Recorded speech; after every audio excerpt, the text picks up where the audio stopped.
Hello and welcome to another episode of the Handy Homeowner. Are you tired of your backsplash in your kitchen? Are you tired of scraping grease off of paint and just want to update your kitchen and give it a new style? So today I'm going to show you how to install some wavy subway tile to make your kitchen look sweet. Now tile is super boring to do. It's really easy to do too, but what it does to your kitchen, it can totally transform it. So it's way worth the extra work. So let's go ahead and get started and I'll show you what you need for today's project. And then the one thing I forgot to cover when I was doing the tile was with kitchen backsplashes, you're going to want to use unsanded grout if you're just doing thin 1/8 inch grout lines. Now if you're doing tile for like a floor and you're doing like 1/4 inch to 1/2 inch grout line, you're going to want to step up to a sanded grout. So let's go ahead and get started with today's project.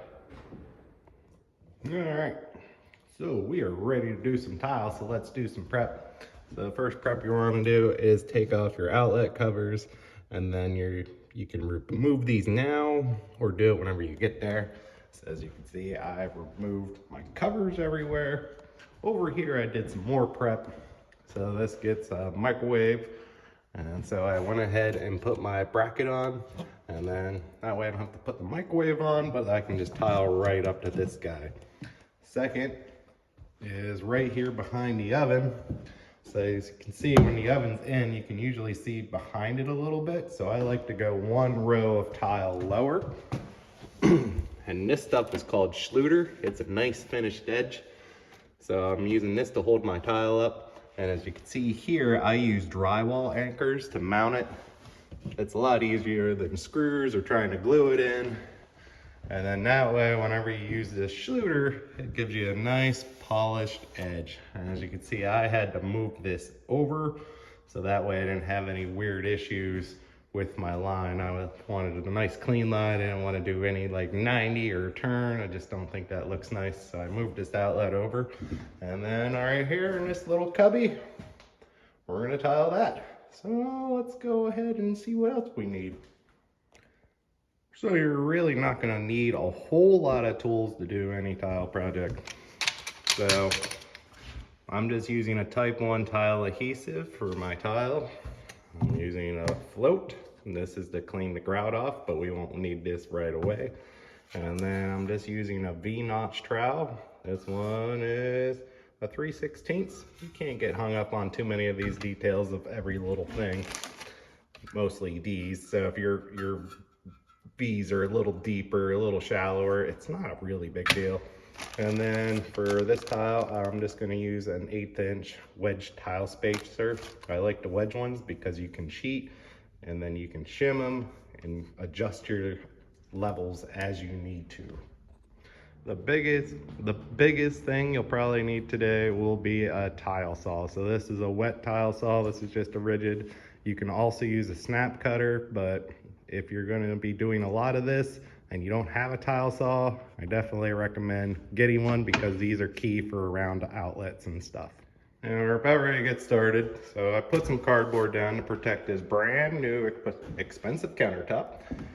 So we don't want to get anything on it, but I do leave this about a 1/2 inch gap. We will be able to clean off any thin set that we get on it, but it's just to minimize cleaning. So what I did, I went through, and the biggest thing to check first is your layout. So go ahead, take your tile, put it where you want to start, and then I will mark it with a pencil about the width of the grout line. And then I'll just go through and make those marks the whole way down. As you can see, I still have my 1/8 inch gaps. And then when I get to the end, right there, you can see I'm only going to have to cut a 1/4 inch off this edge wall. And I'm just going to leave all my smaller cuts over here. And you're not even going to notice that, to be honest. But if it's bigger, you can see over here, I did the same thing. This is my start wall because this is my focal point when I'm walking down the hallway. And I checked it here. And when I get to the end, I have that inch piece, and that sucks. So to center everything up, that means my starter is going to have to be a 1/2 inch long or whatever, 3/4 of an inch long but at least we caught it now before it was too late. Or if you don't mind it, you can just have all these smaller pieces over here, but I try to keep everything pretty centered. Also, I forgot to mention window trim.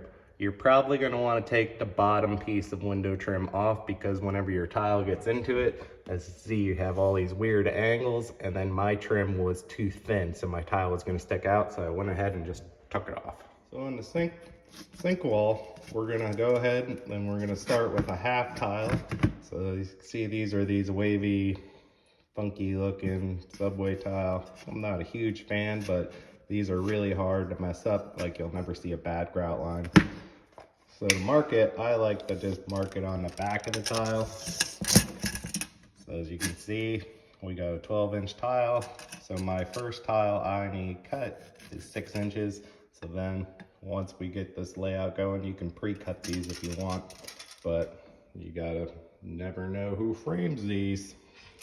So the walls might not be straight, your lines might adjust as you go up. So let's go ahead and make our first cut.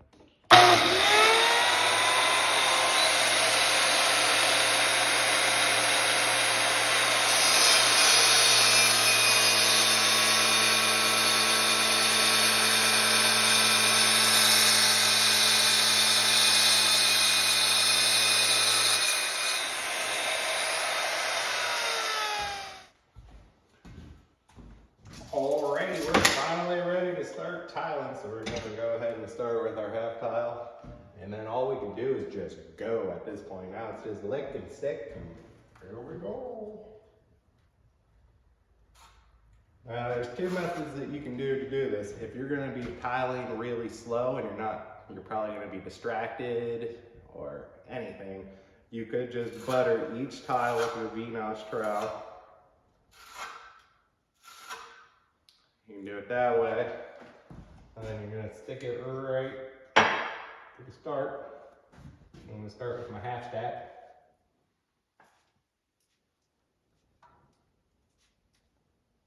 Or the other option, if you know you're going to move quicker on some sections, like around these outlets, I'll probably just butter, but for this bigger section, I'll just go ahead and apply it straight to the wall.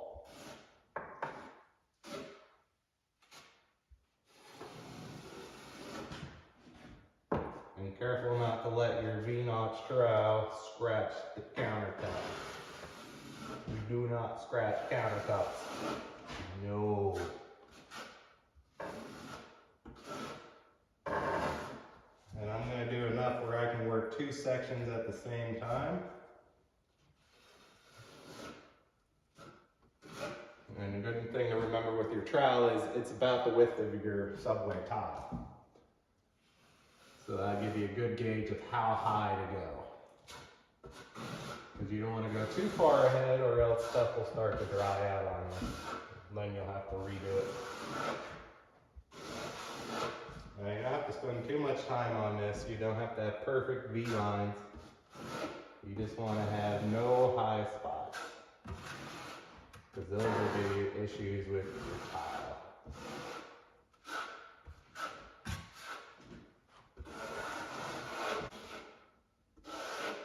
I'm going to go to about there.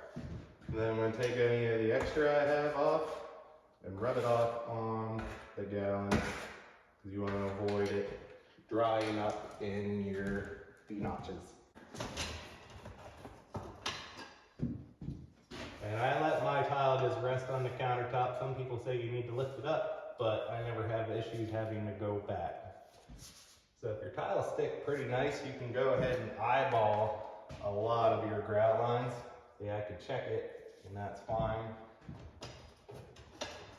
But if your grout lines are slightly off, nobody's going to say, hey, this grout line's kind of off.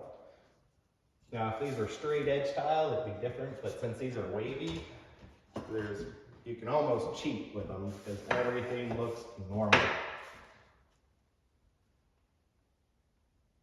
Go to about there. Go ahead, check them.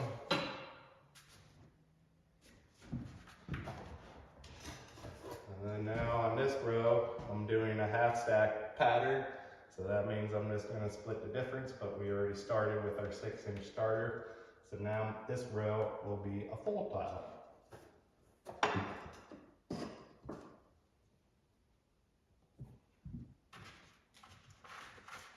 Now this row you're gonna wanna at least do the bottom because these will slide down on you. And I will be using the 1/8-inch side of the wedge spacer.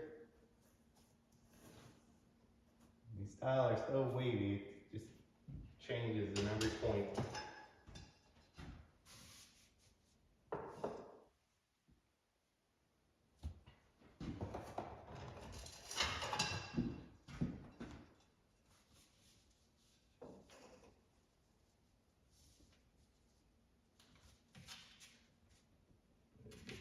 Bottoms. And with these wavy grout lines, you're gonna have to kind of choose where you're gonna put the wedge. So you want your top to look level, but if you put it the wrong point, it could make your tile look really unlevel. So you just kind of want to eyeball.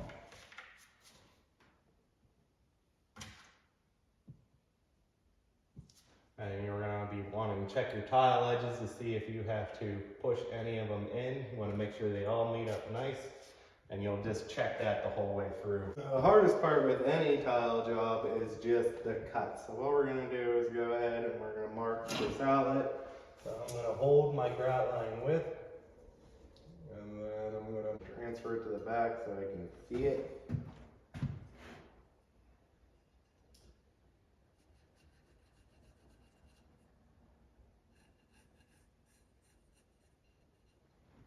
And this is the cuts that you're gonna need a tile saw for.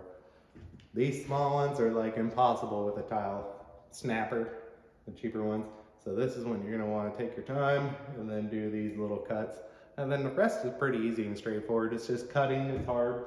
And the rest is just lick and stick and go. So I'll show you how I'll do this cut.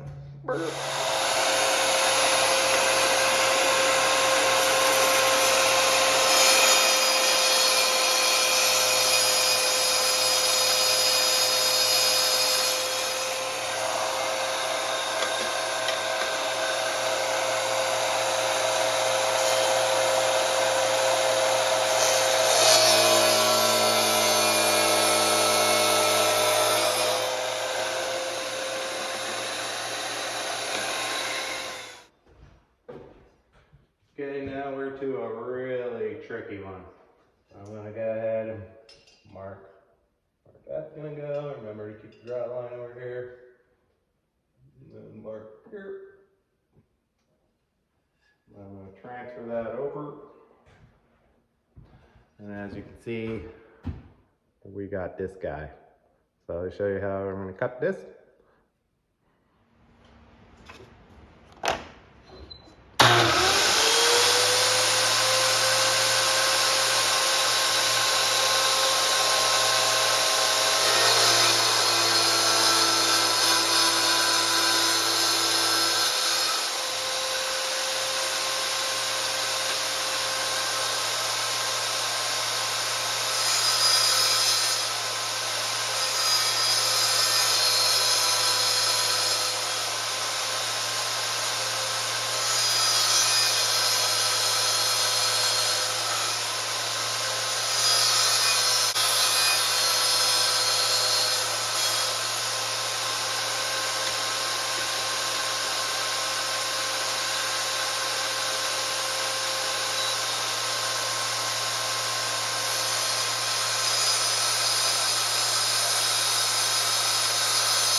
And just a couple more to go.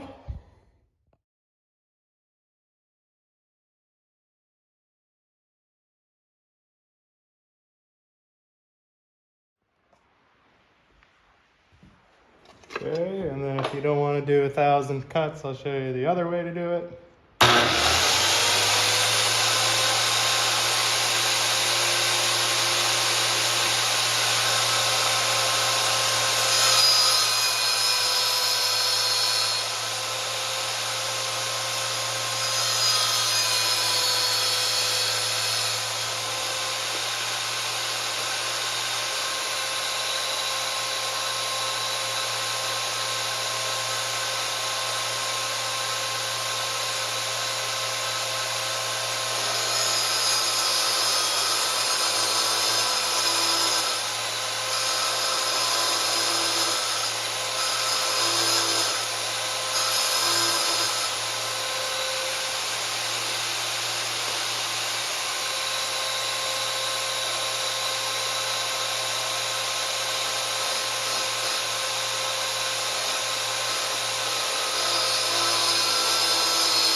Alright, we're all tiled. You can see this tile's kind of got like a wavy look to it whenever it's finished. Kind of looks like water a little bit. So everything looks pretty good. You're going to want to make sure to clean off the tile as much as you can, because tomorrow this stuff's going to be really hard. And then go ahead and put your outlet covers back in, and chances are your screws are this big. Little screws, and they're probably not long enough. So you're gonna want to pick up a pack of these machine screws, and they're the number 6 32nd, and these are 1.5 long. You probably get away with 1.25 inches, but I just buy a box of 1.5 inches, and that way you can get them all back in. And then yeah, so tomorrow we're gonna grout this thing. All right, it's time to get ready for some grouts. So as you can see, we have some areas that need cleaned beforehand, mostly anything that sticks out above the grout line. So we're gonna go through and clean some of that up. The things I use is just a chisel or a 5-in-1. I don't know where my 5-in-1 is. A razor blade, and then this plastic spreader. So this has been cut to be nice. And what I like about the plastic spreader is you can scrape off the face without having to worry about scratching it, because sometimes this is a little too aggressive, but this is good for getting in your cracks and on your edges. So as you can see, this one's sticking out, so we're gonna carve that one out with a razor blade. And we just want to get it below the grout line. You don't have to remove all of it. You just want to get any of the high spots out.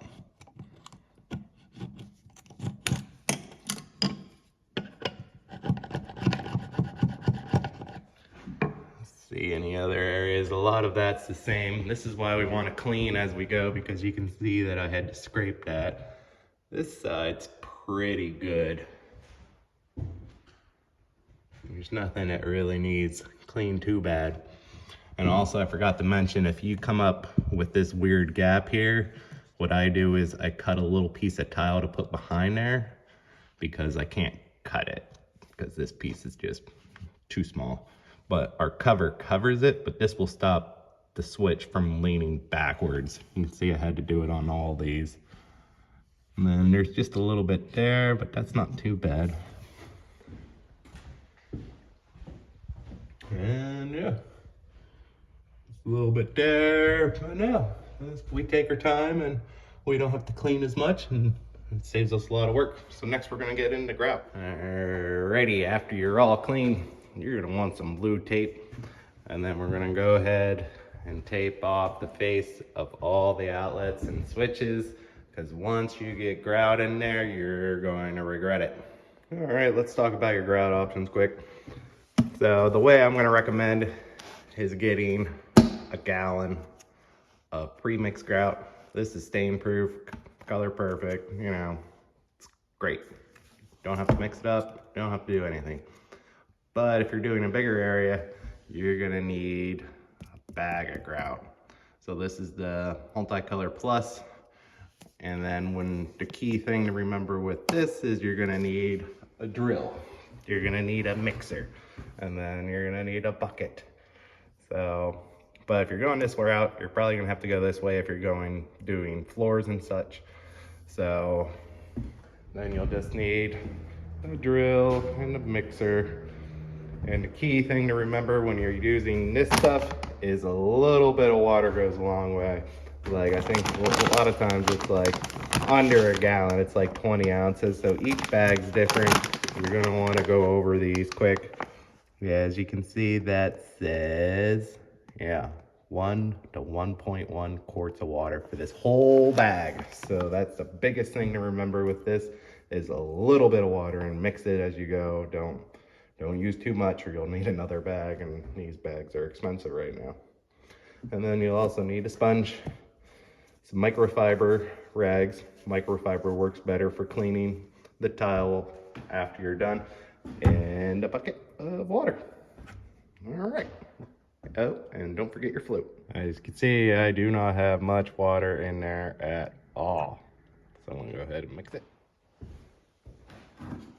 All right, so once you get your grout mixed up, mine's the consistency of like a Wendy's Frosty. That's the best way I can put it. And you wanna make sure it sticks to your float pretty good. I'm just using a 12-inch float today. So you're gonna wanna start anywhere really. And then you just wanna take your time with this and then clean as much off the tile as possible. And you just wanna work it in both directions. And if you're struggling to get the grout into the joints, you might wanna add a little bit of water. And you're just gonna wanna do one small section at a time.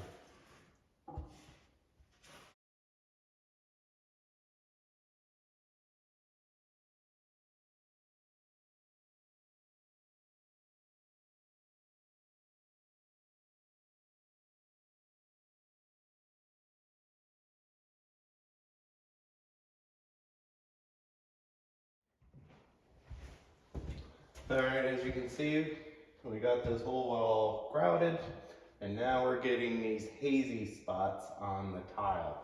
And then once you have these hazy spots, you're pretty much just about ready. So I'm gonna go ahead and just hit it now. So I'm gonna use my sponge first and get the bulk off. And then I'm gonna go back through and kind of clean up with the microfiber. And then you will be able to wipe off most of it off the walls. And then the countertop, I used the thin set as basically like a caulking because it's an unsanded grout. So that way it gives it a nice polished look. And then I also sealed in under my cabinets. I sealed under this window, and then I did on the edge of this outlet, and then on my retaining wall, not my retaining wall, my refrigerator wall. All right, so we're gonna go ahead and wipe this wall down.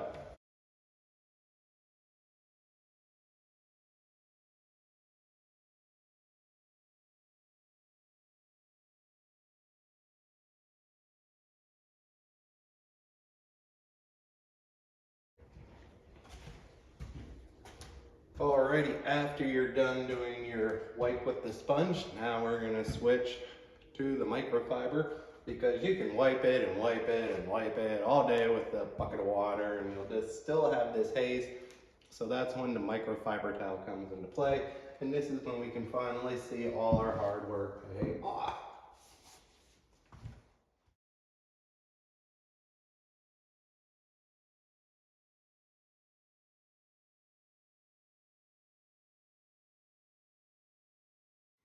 All right, we are all done now. You can see right here, it's still kind of wet, but we're starting to get lighter and we got all finished up. And then make sure to carve out your corners with that little plastic scraper. And yeah, everything looks pretty good. It'll take about 6 hours for this to fully cure, but it turned out pretty sweet. This one I just finished, so it's still black. But yeah, everything turned out nice. So thank you all for joining. Thank you for joining the channel. If you'd like, hit that subscribe button and I'll keep you up to date on more projects, because I have so many projects to do around here. Thank you all for joining. I'll see you next time.